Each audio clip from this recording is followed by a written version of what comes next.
Hello. Hello. How's it going? Actually, I just talked to you. It's kind Good. of mine. Good.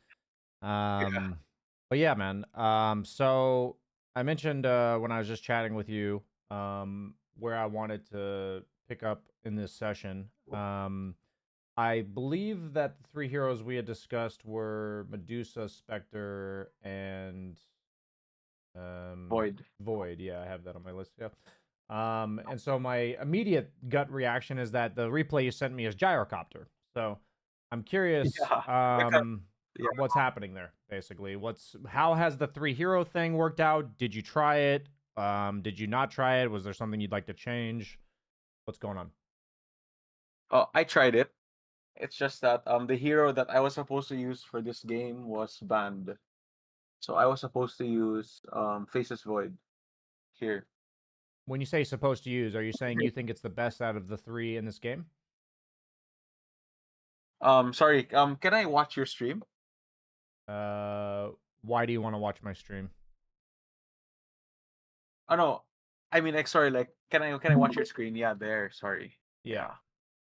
Yeah. Yes, yes. So for me, I think the best one was Faces Void. Yeah. And you feel like were Medusa and Spectre both banned, or you think they were bad in this game? I just feel like I didn't play like I didn't feel comfortable playing Medusa or Spectre this game because I think Gyrocopter gives me for example if I go against like I can push people out of lane, I can farm quick, I have stun. So like I just felt more comfortable playing him at this game. Okay, so my question for you when I ask you about our plan is when you're drafting your hero, do you want to be picking it to win this individual game, or do you want to be drafting a hero that will help you 1,000 games from now? Help me 1,000 games. Yes. So I feel like what I'm hearing, and maybe I'm wrong, but I'm hearing what I experienced myself, which is I want to pick the hero that's best for this game, hero that I'm comfortable on in this specific game, and that's how you never get better. Um, if you pick what is best for this individual game rather than what you think is best to improve with. So for me, there is a balance between how large our hero pool is and how many games we get to play. So, and also technically how many games historically we have played. So for me, I think that if you're playing 3 times a week, how many actual games are you playing a week?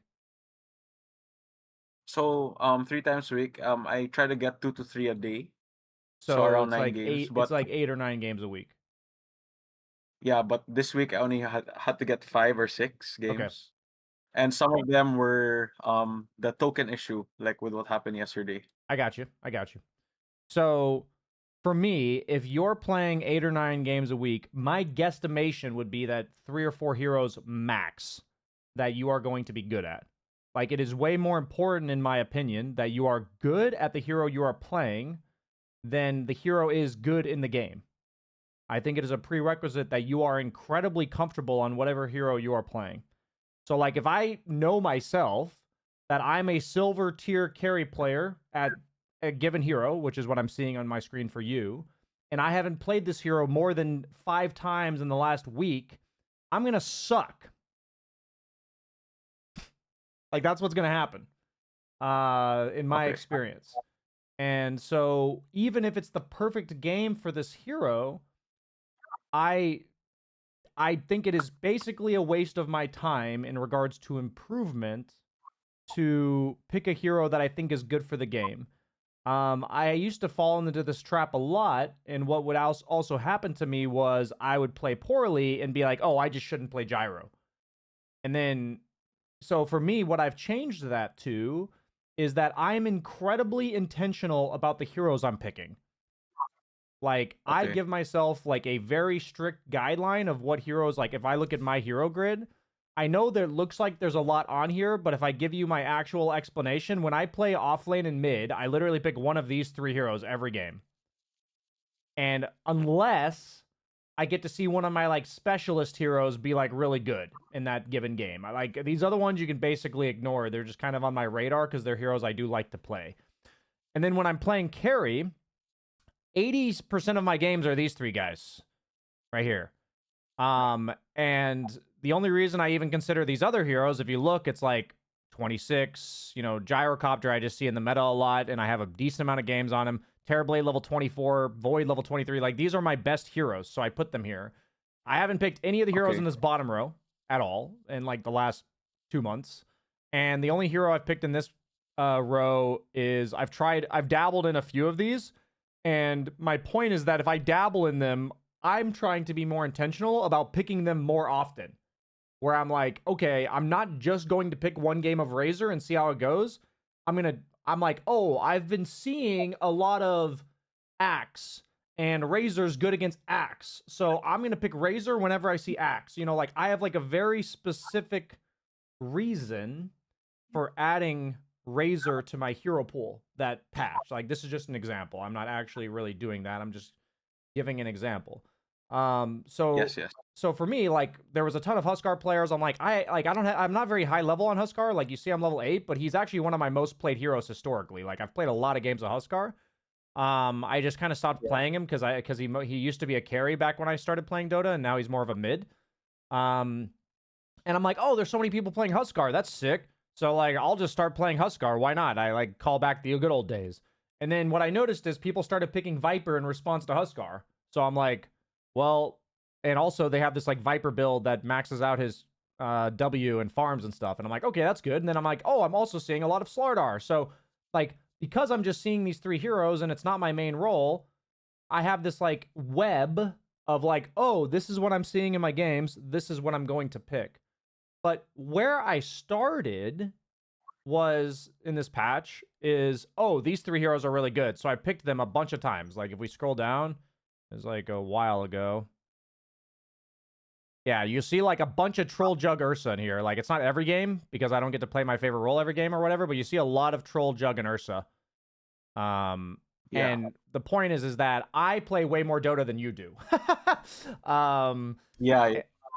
So my goal, just real quick, my goal from telling you about three heroes is that every single game you bring to me, you're very comfortable on the hero you're playing, even if you're uncomfortable in the situation that you're in. Does that make sense? Oh, yes, it does. Okay, so I want to encourage you to play heroes you're very comfortable on in a position that you are not comfortable. Even like it's a bonus if it's a comfortable situation. You'll probably win those games. But like, for instance, I played Troll like a day or two ago. I lost my first game after a while, and I learned a really valuable lesson in this game that I wouldn't learn if I wasn't really good at Troll already. I played against OD, and late game, I'm like, I can't play outside of BKB and my ulti, so I need a refresher. But then when I looked at my items, I can't buy refresher here. Like, I don't have mana. And I'm like, oh, I needed a Lincoln's earlier on in the game in order to have a refresher. So this MKB needed to be a Lincoln's, so that when I look at my inventory here, it's Lincoln's and a refresher. Like, I learned this lesson that against OD on Troll, I almost certainly need to go BKB refresher. And that's like, oh, and if you look at Troll's worst matchups on Dota buff, OD's like top 3 worst matchups. It's like a really bad matchup for Troll. So, but I only learned this lesson because I know very cleanly how to play Troll in a good Troll game. And I'll only learn how to adjust to a bad Troll game if I've also played 300 games of Troll. Like, that's the only way I'm going to. And I also have to just sometimes end up in these scenarios. I have to. Otherwise, I'm just never going to learn. So even though I lost this game, it was very frustrating. I look back on this game fondly because I learned a really valuable lesson in this game. And I know that if I find myself in a similar situation next time, I will have a better chance of winning, which means that I planned for BSJ 1,000 games from now. Does that make sense? Yes. Got Great. it. So I'm happy to look at this Gyrocopter game with you. But if we have a game of you playing one of those three heroes, or if you can, I basically what I'm trying to say is my goal is whatever hero you give me, you're really comfortable on. How do you feel when I ask you that about Gyrocopter specifically? I'm pretty comfortable with Gyro. Okay. He's like a Medusa with stun Okay. for me. So for Because of you, it yeah. fits that play style very similarly. So he's kind of adjacent Yeah. to Medusa. Okay. Sound good. So let's Yeah. go ahead and watch this game then, unless you have any other questions or comments, because I know I've been talking your ear off. No worries. Yeah, I'm good. Thank you. Okay, cool. Since we're going long term here, I just want to make sure that you and I are on the exact same page of what we're doing here. And if I give you Got it. instruction or guidance more so, it's like I want you to know why I'm guiding you that way, rather than, more importantly, than what I'm telling you to do. It's more important that you understand why I'm telling you to do it, because that will allow you to come back to me with, I've found a better way that works for me, for what you're trying to accomplish, BSJ. Do you know what I'm saying? Because I'm going to give you the way I did it, but there's going to be a lot of ways that you could do it that's different than me. Interesting. Okay. I think in a big 5-on-5 like this, I would level Flak. It's a small thing, though. Maybe not a small thing, actually. But ended up going fine. Fucking 7 kills at minute 0. Okay.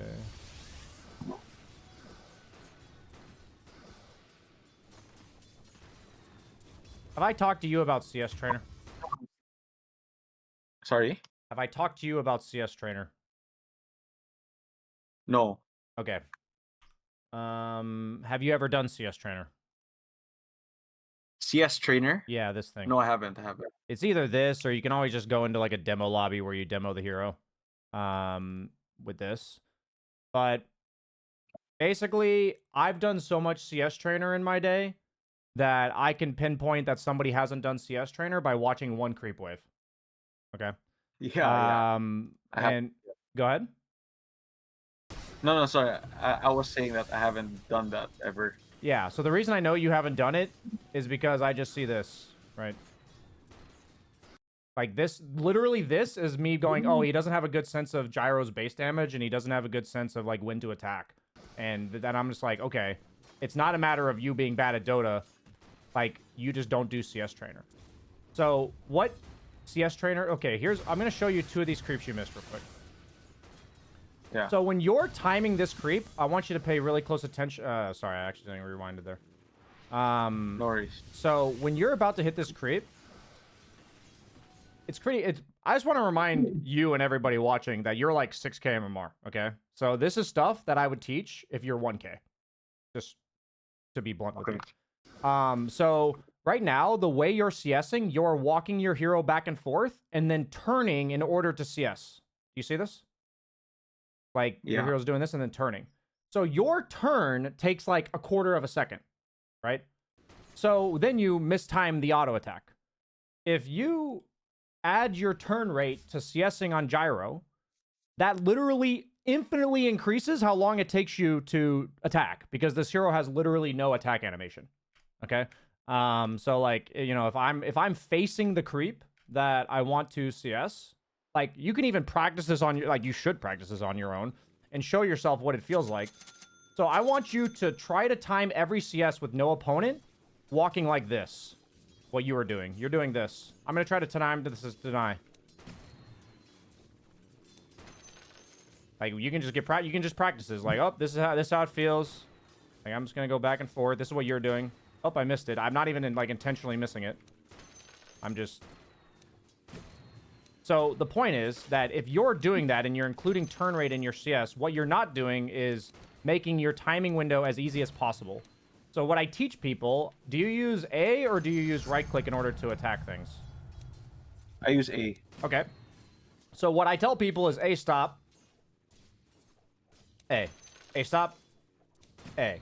A stop. A. A stop. A. A stop. A. A stop.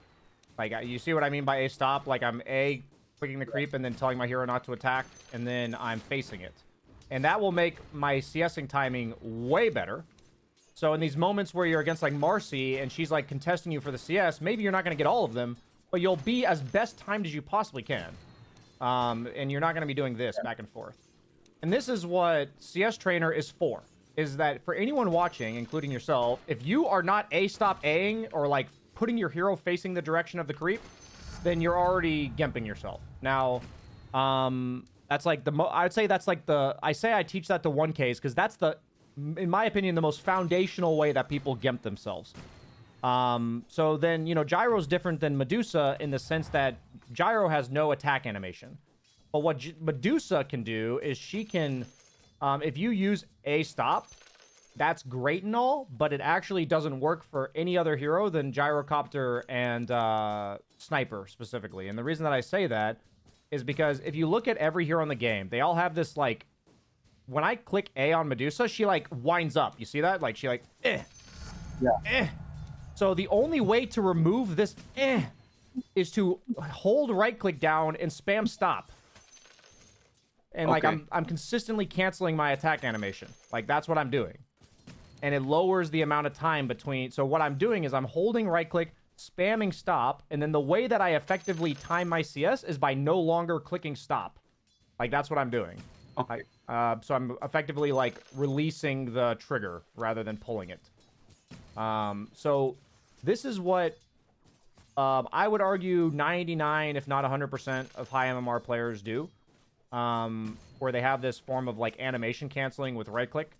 And if we're trying to get your fundamentals down, what we can do is this is the type of 1% incremental improvement that you're probably going to lose the next 5 games doing it because your CSing is going to be atrocious because you're trying something new. You know what I'm saying?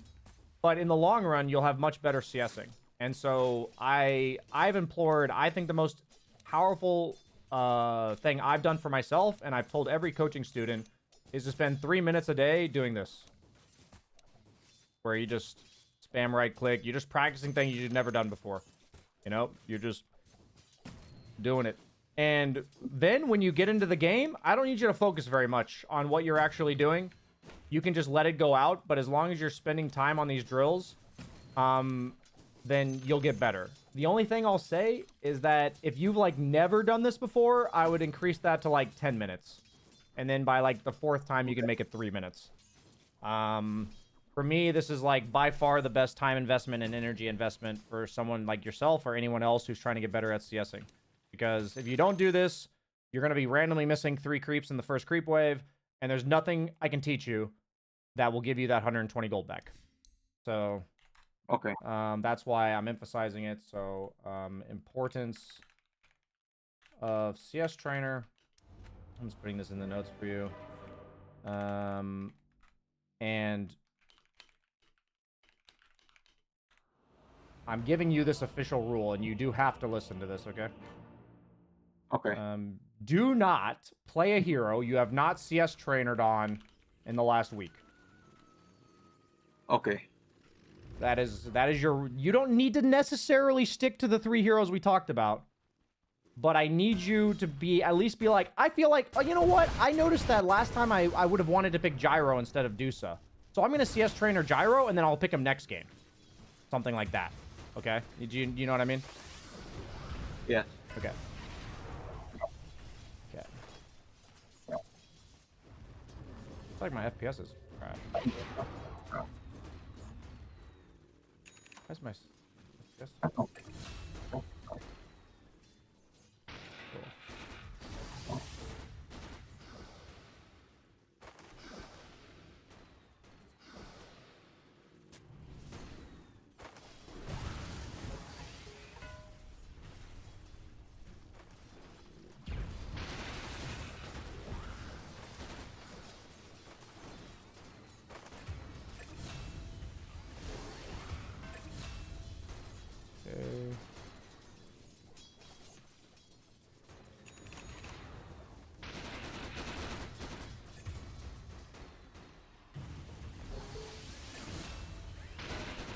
Yeah, I can see a lot of your, like, natural,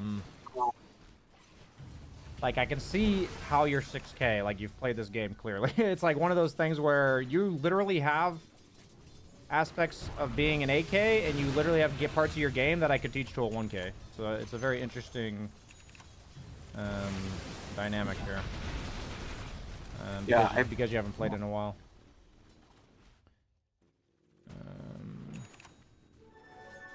Okay, so you're even pulling for yourself. That's great. You're going to...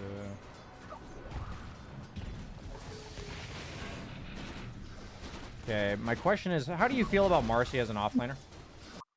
As like a carry player? How do you Very feel? annoying. Okay. So how... It's actually one of the worst now for me. Like the worst to go against. Yeah, absolutely. So what is your general approach at this minute of the game to deal with annoying quote-unquote offlaners? Why are they annoying, first and foremost? Because they like stop my groove of farming, and Okay. they can like they can tank all my damage.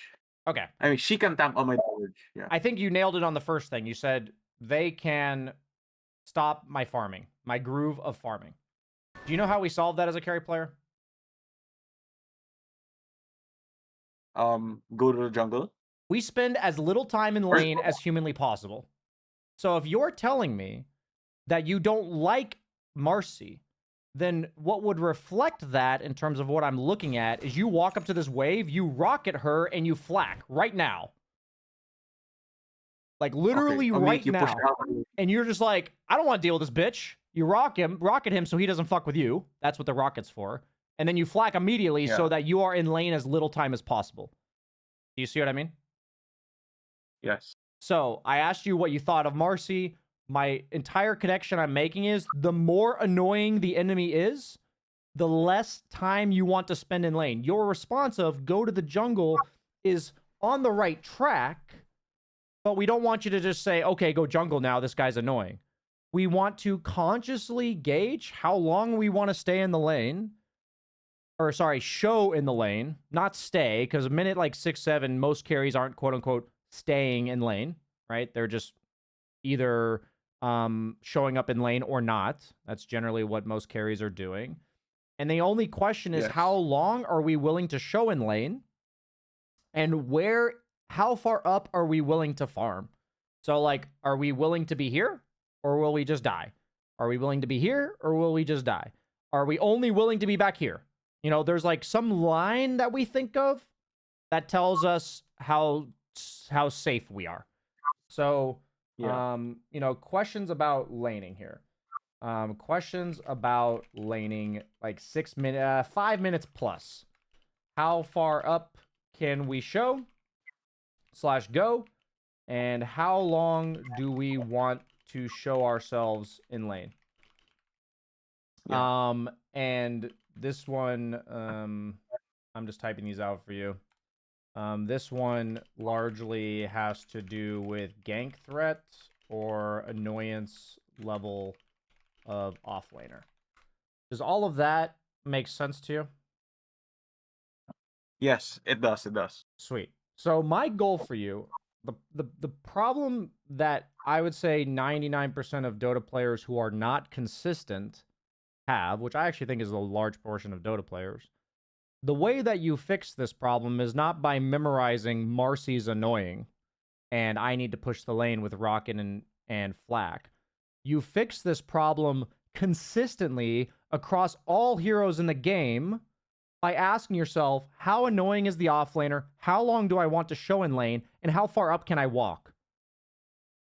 If you these questions apply in every single game. And if we get you asking those questions, evaluating the answers, then eventually you just ask this question with instinct. Like you don't even consciously ask the question. You just do it. You know what I'm saying? Yeah. So my goal for you from these sessions is to give you questions that I really need you to ask yourself as often as humanly possible. Like, meaning I need you to write them on a fucking sticky note. I need you to type them in a Word doc that's on your second monitor. That's up to you on how you want to accomplish that, okay? Like, these are just suggestions. But the questions that I've typed to you of past 5 minutes of the laning phase, how far up can I show and go? And how long do I want to show myself in lane? These questions need to be asked somehow. And what I don't want to hear in like a future session is this guy's really annoying, and then I watch you sit in lane against him AFK. Like where you just static the lane like this, where you just kind of deny a creep and you're like chilling with them. And then you get gone on by the 4 and it's really annoying. You lose like half your HP, 2/3 of your HP, and you're like, fuck this shit. And now your team's fighting around you and you're like, And I'm like denying creeps and I'm walking up. Why am I overriding your camera? You're like, now you're sitting in lane doing nothing instead of pulling, and you're like, oh, what do I do now? I've got 3 heroes here. What am I doing? Why am I here? These are the questions I'm thinking to myself right now. Because what you're not doing right now is hitting creeps. Right? And that's all we want to do as a carry. Yeah. We want to hit a lot of creeps. So what happens here, if you purposely only show yourself for a split second with utilizing your maximum resources, most players in your bracket aren't going to punish you in that window because they're not used to it. They're not used to people calculating this shit. You get higher up because you calculate this shit, and then what ends up happening is it comes down to, I think I need to be gone in the next second. I'm going to do this and that, and I think it'll buy me enough time to do that. And then you know that I'm trying to do that, and you think you can call my bluff and kill me anyway, or do something, or you give up. Basically, it's like, who knows their limits better? You know? Yeah. But what I see a lot in like 6, 7K is people are not consciously asking themselves these questions. Like, how long do I show in lane and stuff? And then they just end up in these random ass fights. They end up like staying longer than they need to. And what I'm basically teaching you by virtue of asking these questions is, what fights do I want to take part in, and when do I want to be farming? And so in general, I'm trying to avoid you being dragged into fights like I just witnessed, where if at 640 you rocketed the Marcy and flacked, you weren't even here for any of this shit. Do you know what I mean? Yeah. So that's what we want to be teaching you as a carry. You would have flacked that wave. You probably would have walked backwards, tried to farm this small camp, maybe stacked it and farmed it with the next flack. Depends on timing. That's what you would have done. And then you probably would have pulled the small camp at like 715 here and farmed back here instead. Like, this is all just hitting creeps. That's all you're doing. And it's a creatable situation by you. A lot of carry players don't realize just how much they're doing to drag themselves into fights. They don't realize how many of fights that they can theoretically avoid taking. The biggest thing about carries is we don't mind fighting, but we want to choose when we fight. We don't want to be stuck in a fight. Do you know what I mean? Yeah. So these questions I showed you are my way of trying to teach you how to avoid these fights that you don't want to be a part of. Any questions or comments, thoughts? No, I'm good. Thank you. Cool. Okay, let's continue. Oops, I accidentally fast forwarded 10 seconds. Oh, it's paused. I was like, what's happening? Okay.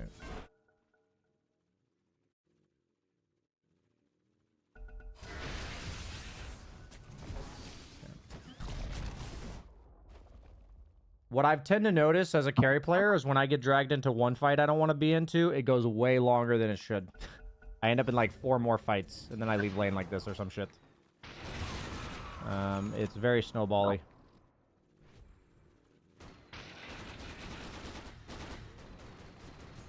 So generally, you buy the quelling so that when you're jungling, the reason why you buy the quelling on Gyro, I think you asked me this question. Maybe it was somebody else. Yeah. I think it was me. I think it's to cut the tree for vision, right? Yeah, so you'd cut this tree here, and then you'd cut this tree here, and then your flak's not going to miss this second camp here. Right here. Yeah. So that's why you have the quelling blade. So if you're... Like, this is why you either play Gyro 20 times, or I need you not to play Gyro. Do you see what I mean? Yeah. Because that is very unique to, like, Gyro. Like, very unique to Gyro. Yeah. So, like, yeah, other heroes kind of have this, but, like, the idea of, like, the vision aspect, making sure you get the creeps, that's very Gyro. So, I don't think it's good for us to play heroes that our GPM would just be 300 higher if we were comfortable on the hero. You know, like, it's just not good. Or maybe 300's more, 100 higher.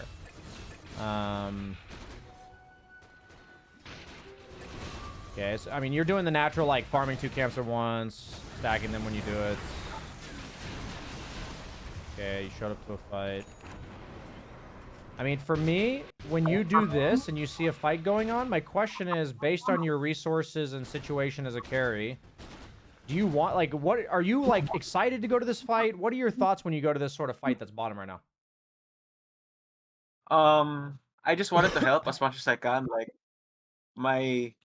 my goal wasn't to, like, get kills. Like, I just wanted experience or at least assist for, like, extra gold. So I'd like just throw in my ult or like throw in my stun and leave. So your goal is if your Something like goal that. is to get gold and experience, I need you to go here. Okay.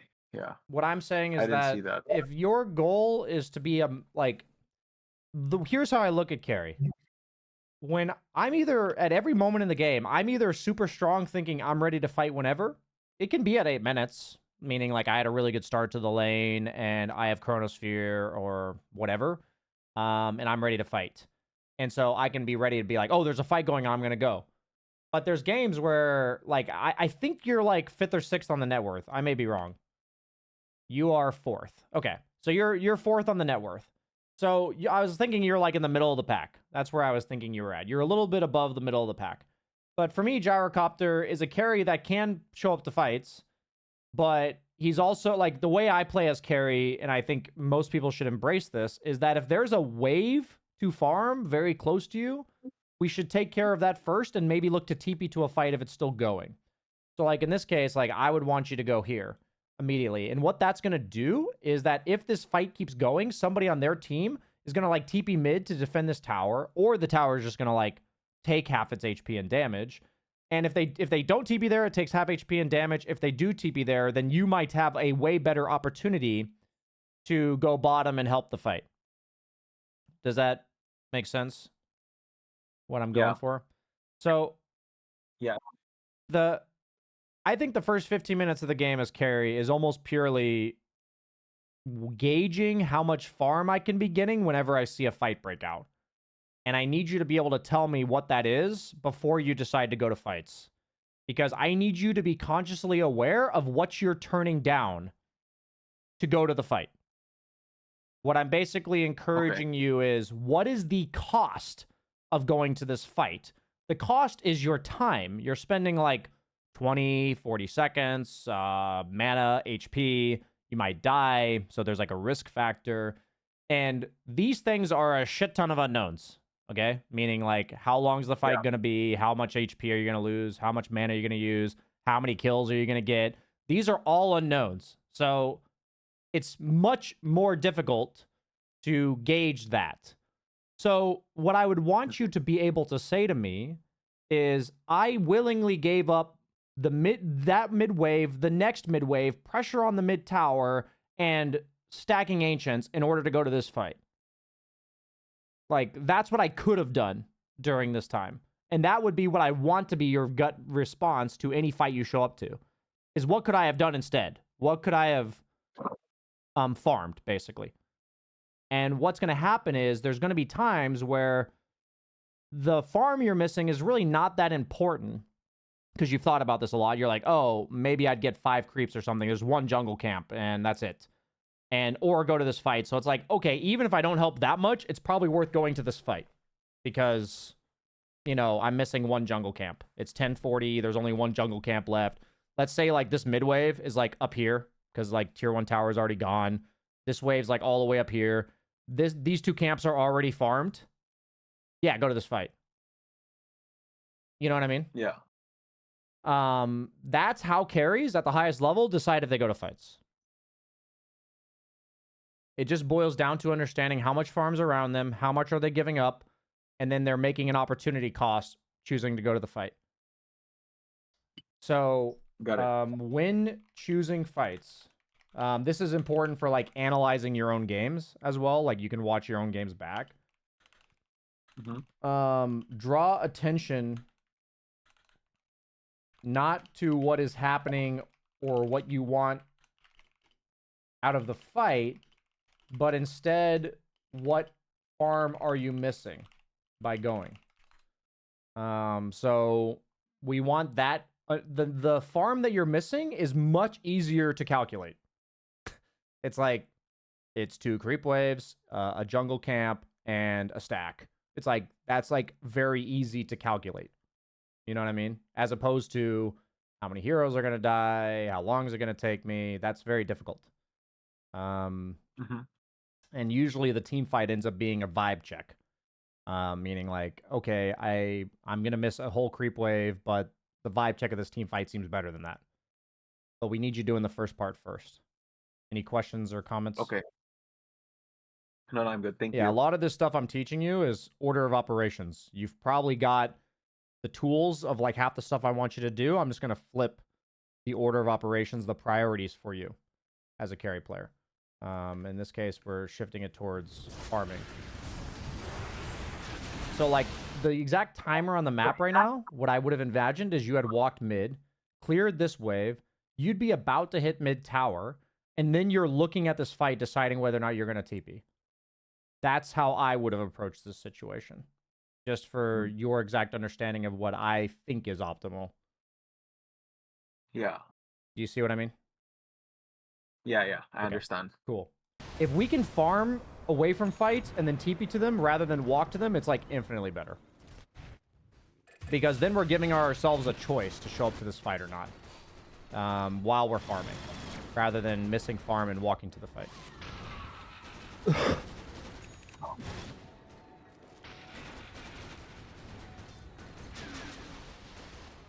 Oh my god, yeah. That was the worst ultimate of my life. Yeah, we're not talking about it. That's because you're a silver tier gyro who's played him probably once in the last 3 months. This isn't like meant to slander you. It's like I'm not gonna judge you based on the fact that you missed that ulti. I'm just telling you what I see and why it's happening. So I'm trying to kind of draw a clear causal connection consequence thing of like why I'm telling you not to do that. You know, I grossly overestimated my competence on heroes for some time, for a really long time, actually. And I would encourage you and everybody watching to purposely underestimate your potential on heroes, meaning your skill level on them. Like, purposely do that. Be like, okay, I only have 300 games of this hero. Is that enough?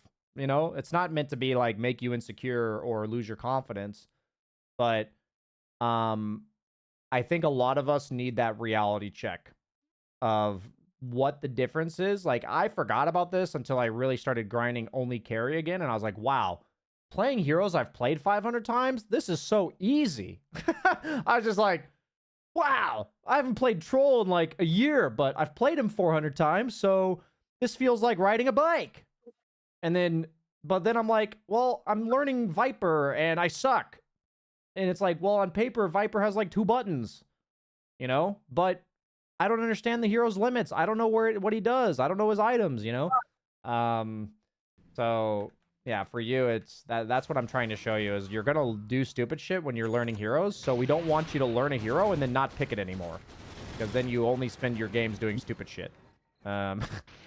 Which I can attest to having done for many years. So same thing here. You're going to a fight mid. I think you're already getting what I'm going for. You're not really paying attention to where creep waves are. So your fundamentals of carry that we really need to hammer down to you is when you're jungling, I need you... If I were to ask you in a split second where you're going next, you'd have to be able to instantly answer me. Like... Yeah. I would be telling... Like, if you asked me that question, I'd be like, top lane. Like, that's what I'd say. Right? And so that's what I need you to get to. And for me, it's through these questions of, I'd say I'm just going to put maybe 10 to 17 minutes. I mean, actually, I'll just say 10 minutes onwards. This applies literally all state of the game. In theory, your goal is to be able to know exactly where every lane is if someone were to pause, ask you, and the minimap is gone. Like, right now, you'd be able to be like, okay, yeah, top lane's about to push into top tower, bottom lane's like right around where my tier 1 is, and mid lane's at the mid one tier 1 tower. Like, if I pause the game right now, you'd have to be able to tell me that. Do you see what I mean? Yeah. This is the shit that is really fucking important for carry players. Like, this shit is beyond important. This shit is what makes you do a better job of the question I typed previously, which is when choosing fights, draw attention not to what's happening in the fight, but instead what farm you're missing. Because if you know where all the lanes are, you would know that, oh, there's 2 range creeps here. This lane's going to be in my tower in 15 seconds. So if I go to any fight in the next 15 seconds, I'm missing 9 creeps here. Like, that's what you would know. Yeah. Right? And so then all of a sudden, rather than thinking, what can I get out of this fight? You're like, shit, I'm giving up a tier 1 tower potentially and, 11 creeps. That's like 500 gold. A lot of fucking gold. So, I mean, like, what I tell carry players, even supports, is like, this needs to never happen right here. I don't care what else is happening in the game. Every time a creep dies under tower, you're not even going to it. Holy shit. You actually left the fight really and ignored it. Okay, so here's what's going to happen, man. There's a bajillion aspects of Dota, and there's going to be times where you get randomly caught out of position. You're going to feed like an idiot. That's going to happen. It happens to me, and I play a lot more Dota than you, okay? But what I need is, I know we talked about like the ADHD and trouble focusing on the same task, but what I implore you to do from today's session is every ounce of energy in your willpower, and let me know later what goes wrong, what gets in the way, because I'm not going to act like I fully understand ADHD and how it plays out in Dota. But what we need is for you to be able to tell me that stuff, and that's what our goal is, I'd say, in the immediate future. Like, this can be the next week worth of work, it can be the next month. For me, once I see what you're doing, once you're kind of spent more time on that, I'll see like how many skills have you already developed that like capitalize on doing this. So maybe what that means is you did it in the past, but since you haven't played in a while, you're not doing it right now. I just don't know what I'm going to see, basically. But the biggest thing that I'm trying to say is that this keen sense of where these creep waves are and not missing them in order to go to fights is absolutely critical. For you to develop your consistency as a carry player. So if we combine this evaluation of how long you show in lane during the laning phase, like 5 to 8 minutes, 5 to 10, give or take, because generally 5 to 10 minutes or so, most of your farm is in this area, maybe going back here, and maybe going over here, but like you don't go much outside of this. Like, this is pretty much where you are from 5 to 10 minutes in most games and most situations. It doesn't mean you're not allowed to go elsewhere, but that's most of what you're doing. So the entire thing you're gauging is how long do I show in lane and how far up do I go? That's what you're doing from 5 to 10 minutes. Past that, developing a keen sense of where are all the creep waves, making sure that while I'm jungling, I'm like scooping up creep waves. I'm pushing them when there's a team fight going on. Basically, everything I see in the game is through the lens of, oh, I can go push that creep wave now. Oh, I need to go get that creep wave now.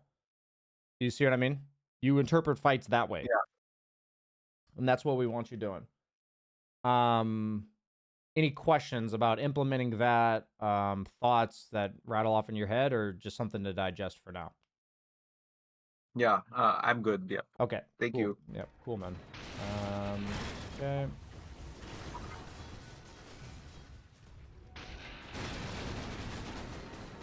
So a lot of you. Oh shit! What'd I do? I must have been holding spacebar or something. So in this case, a lot of carry is understanding: do I go for the next wave or not? When I clear a creep wave, am I now going to the jungle or am I going to the next wave? That's a decision you make every single time you clear a creep wave. Okay. And the most common factor for this is just, where are my teammates? How alone am I? Like, what's going on in the game? So like right now, you have a bunch of teammates with you and you see Marcy bottom. So I really need you to go to the next creep wave here instead of jungling. And so what ends up happening is your teammates smoke and this just sits here. And if I'm the opponent and I just saw 3 heroes right here, and then this wave has 0 on it, kind of obvious what's going on. Do you see what I mean? Yeah. So much of your decision, I don't need you to worry about smoke ganking properly. I don't need you to know about any of this shit. I need you to know when you walk up to a creep wave, you're asking yourself the question, am I going for another one?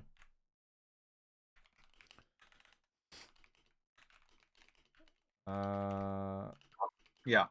Sorry. And the reason why I think this question is so beautiful is because think about how much information you need to collect to accurately answer that question. When I walk up to a creep wave, am I going for another one? It literally forces you to check the minimap. It forces you to check where your teammates are, if you see any opponents. It forces you to perhaps check their items, check their cooldowns. I think it forces you to check a shit ton of stuff to accurately answer that question. And I don't need you to do perfectly at checking all of this stuff. I need you to ask yourself the question over the course of 1,000 games, and you'll just get way better at checking shit. So rather than, like earlier, you told me you have trouble like consistently focusing on doing the things that you know how to do, checking items, stuff like this. What I need you to do is focus on the question. And then to answer your own question, you will naturally be like, oh, I should go check the minimap now. You don't have to remember to check the minimap. Do you know what I mean? Yeah, I understand. Yeah, it's much easier to remember the questions than it is to remember the tasks that go into these questions. Because instead of remembering a laundry list of tasks, we can slowly teach ourselves these instinctual questions that then trigger us. It's the same thing as saying every time I walk up to a creep wave, I need to ask myself this question. It's the same thing as every time I feel hungry, I do this. You know? It's like that's what I want it to feel like to you. Like, oh, I see this happens. Like I see a donut, I eat it. It's like I see a creep wave, I ask this question. Just Pavlov yourself. Basically what I'm trying to say. Yeah. Questions. Oh, I'm good. Thank you. Does this feel digestible for you? Like, does this work with the way that you think, or am I speaking a different language right now? Yeah, it definitely works. Okay. And there's no wrong answer to that question. I just need honesty. Okay. So in this case, we saw a bunch of heroes bottom, so I need you to walk at this creep wave top. It's not that I need you to kill this creep wave. I need you to walk towards the jungle farm that is aggressive because of what I see here. Yeah. Basically, the more information I have in the game, meaning like how much I know of where everybody is, who's casting their spells, that kind of stuff, the more likely it is that I advance on the map, that I go somewhere away from my base. So in this case, you actually have two choices. You could go here, or you can go here. And if you were to go here, then you would farm these two camps along the way. Like, you're not skipping camps, but you're farming towards this stuff. And the whole idea is, I can just tell you as your teammate, and it's not because I'm demonizing you. This is why people hate when carries are farming, because they see this. They lose this fight, and their gyro's over here. You know? The thing is, people get so bent out of shape about this. They get so triggered by carries AFK farming, because Dota's been around for such a long time, and it's such like a toxic dynamic, that I'll be you, and I have walked here, and I'm killing this tower, and they'll be like, where's my gyro? And I'm like, well, I don't have my ags yet, and I'm killing a tower. You know, it's like, that's what I'm doing. But the point is that when there's a fight going on and we have all this information and we're retreating, that's not good. We need to clean that up really hard. So I'll just say this. I'm giving you a lot of questions today. The most important takeaways, just so I don't lose you, meaning like I don't want to overwhelm you. I really need you to do CS Trainer for, I would say, try it for 10 minutes a day that you play for a little while, because you just haven't done it at all. And you can eventually work your way down to like 3 minutes. Okay. It's a little boring, but trust me, I can guarantee you will immediately feel payoff, and you'll stop randomly missing CS on the first creep wave. Emphasis on, I'll put in my notes or in my message, I'll edit it for you. Emphasis on A, stop A for now. Later, emphasis on spamming stop with right click. You can worry about that later. Let's just get you doing A, stop A for now. Okay? Because you already use A to CS. So that's that. And then that's like your outside of Dota. I usually try to give people who are regularly showing up to sessions, I give them one thing that's outside of Dota. I try to give them one thing that's like early game, which for you, it's the how far up can I go and how long do I want to show once the laning stage is over. I didn't notice anything particularly egregious about your laning stage. That's other than the CSing, which we've already addressed. And then, Yeah. then something to just generally think about for the rest of the game. And what I want you to think about is trying to gather information about where the creep waves are at all times. And every time you see a fight, your first thought is, how does this pertain to creep waves? Do I go clear one now? Like, it's okay if you were to clear these camps and, you know, as you're learning, you like walk this way and you're like, oh shit, I need to go back here. And you like go back here. Like, you wasted 15, 20 seconds. That's fine. I'd much rather you waste 15, 20 seconds doubling back than doing the wrong thing. You know what I mean? Let's just like really drill these habits. So those So are it's like creating a better. yeah, exactly. Do the right thing poorly or slowly rather than being efficient. Does that will let, if we're just thinking about you 1,000 games from now, that's what's going to make you better. Okay. I've always had a trouble with that one. I always try to do the wrong thing perfectly rather than the good thing slowly because I'm learning it. So what I wanted to say, so we have the question of when I walk up to a creep wave, am I going for another one? Consciously retreating and advancing. This is something I've told to so many different carry players. These last two things are like food for thought whenever you're thinking about Dota. You know, I don't need you to consciously work on these right now. They're just, I'm also putting them here as helpful notes for myself about things that I know you need to work on, and we'll get to them eventually. But I don't want you to get distracted on those things because they're less important for now than the other things we discussed.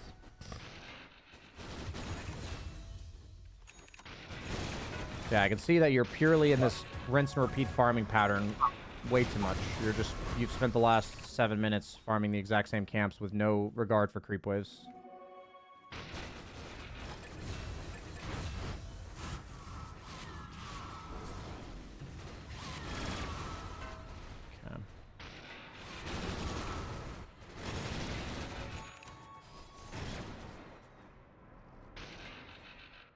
I know in the short term, I'll be honest with you, because I want to set like equal expectations. You obviously haven't played Dota for quite some time. I think you're going to lose far more than 50% of games.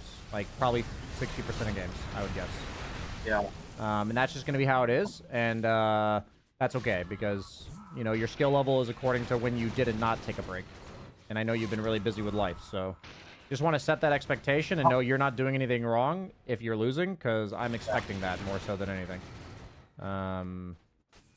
So you're considering walking forward. Okay, so this is the part where I love this. Channel this. Am I like holding spacebar? Is that why that's happening? Okay. So right here, you were like, I'm going to walk forward. Oh, I'm going to scan. I'm not going to walk forward anymore. Right? That's what just happened here? Yeah. So then I need you to see, oh shit, there's 4 heroes bottom. Now I need you to walk forward again. Yeah. You see what I mean? I understand why you were scared. Yeah.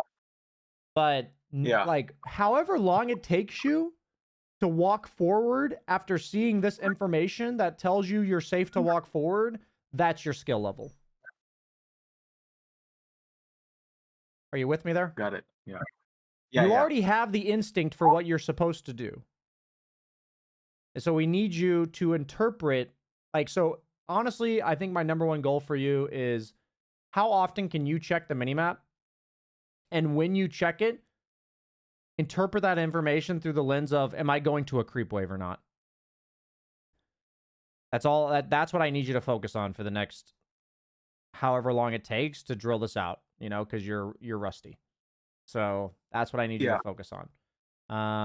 And that'll apply until you're hitting your like sick item timings and you're actually being efficient and you're strong enough to fight here. Because what's happening is you're consistently falling behind because of the way that you're playing this part of the game, the whole farming and efficiency and like farming up on the map and stuff. You're consistently behind, which means you're never really strong enough to fight. So you kind of end up in this permanent loop of, I need to keep doing the same thing. Do you see what I mean? Yeah. Okay, cool. So that's how we fix this problem of feeling like we can't really fight and all these fights are really awkward. I would have wanted you to go another wave because you saw them all bottom. Same thing. Yeah, it's pretty much rinse and repeat of the same thing. You know, right here, What? Oh my god, am I holding spacebar? I've never seen this before. Okay, so you do this. You know they're all bottom because they just showed. And instead of retreating, you walk forward, and there's like a bajillion camps up here. There's like another creep wave to get, and you're 800 gold off of your satanic, and you're gonna get like 400 or 500 gold from this. You might TP base, sell this, get your satanic, and then take this exact same fight, and maybe you live because you have satanic. Maybe. But instead, you like walked all the way from top lane to here and died without your satanic. I want this to be shown as proof for a lot of people watching and yourself that there's no amount of button pressing or teamfight awareness that will overcome just learning to farm. Right? It's like, Agree. You could be fucking Miracle without a satanic, and it could be me with a satanic, and I will play it better. Like, I will have a better result. You know what I mean? Yeah. It doesn't matter. So that's why I emphasize, all this to you and anyone watching is just, let's get the order of operations. This game looks like it's, frustrating to play in regards to every fight's been really tough for you to show up to. You've been kind of, I'd say, looking a little bit wishy-washy whenever I watch you go to fights or not, even starting at the one at like 8 minutes where it was down here and you were like here. Yeah. I feel like there's been a lot of wishy-washiness from you. So I even think that for the short term, you can try this. This can be for like 5 games. This doesn't have to be for a long time. You could literally assume for the first 25 minutes of the game, you're not going to show up to a fight, but every time a fight goes on, you walk to the nearest creep wave and push it. Like, if you can get that down, that's a better prerequisite than actually trying to decide if you're supposed to join the fight or not. Because what I need you to do is stop AFKing in the jungle, where your decision now is, do I continue AFKing in the jungle, or do I go to this fight? I want it to be, do I pressure top tower, or go to this fight? Do you know what I mean? Do I pressure top tower and finish my satanic, or do I go to this fight? That's the decision I want you making. And then you'll actually have interesting decisions. Like, that sounds a lot more fun than, do I continue jungling or show up to this fight? That's like not a fun, interesting decision, in my opinion, right? So if we can get you focused on the right stuff, then suddenly your decisions will be more straightforward. And I think what might be happening, and correct me if I'm wrong, is that you're trying to make the decision to go to these fights or not, and you're not actually sure what you're seeing, and you're feeling maybe a bit overwhelmed. That's probably happening. Am I right? Yeah. Okay. Yeah. So and sometimes like sorry. No, you're good. Sometimes like my teammates telling me, "Oh, do this, do that." So like I would listen more to them. Yeah. Because I'm sure they've been playing longer than me. So like I get confused if my decisions were correct or if theirs is, So that's the thing that I have to weigh into. Okay. The biggest problem I've noticed in 90% of the people that I'm coaching is how they handle teammate communication. It's a huge problem for me too. It's not even like I'm acting like I've graduated from that class. What I'll say to you is this. What I'm telling you to do in terms of not showing up to fights in order to farm creep waves, if your teammates communicating to you is preventing you from working on that and just committing to that, I need you to mute them. Okay. Like, I don't encourage people to just flat out mute, but I need, like, whenever any of us are playing the game of Dota 2, I'm trying to shift improvement mindset. I'm trying to say, we're trying to work on this thing right now. And everything else in the game, whether it's what our teammates are doing, what the enemy is doing, what we're doing, what our teammates are saying, what the enemy is saying, what hero we're picking. Like, everything we're doing is to enable us to learn this thing. Like, so if it gets in the way of us learning this thing, such as I'm trying to practice farming patterns, and it gets in the way of me practicing farming patterns to pick 10 different heroes. Because I'm trying to apply a consistent thing to 10 different heroes at the same time. That's really difficult. So, like, if your goal is to work on farming patterns, we want to limit how many heroes we're playing. And it's like, well, now my goal is to practice a hero. Well, then I need to probably limit the items I'm buying so that I can just practice the fucking hero. I'm limiting things, right? And so if people are getting in the way of our learning, which they do a lot, because Dota players aren't exactly. If you were to say, yeah, I'm trying to practice my farming patterns on Gyro, how are they going to respond to that? They're not going to be very understanding. Yeah, right? go turbo or Yeah, go go do turbo, go something. unranked, idiot. Something like that. So the point is that we don't have time and energy to explain to our teammates, who many of them are, quite frankly, not very considerate, not very good at putting them in your shoes, not very empathetic. They're not thinking of you as like, why is he doing that? They're more so thinking, hey, what's wrong with that guy? Like, that's what they're thinking, right? So if that's getting in the The way of our default. learning, then we need to just mute them. Yeah. Any questions? No, I'm good. Thank you. Okay. So we're right about at the hour mark. I think I've given you plenty, in my opinion, to work on this week.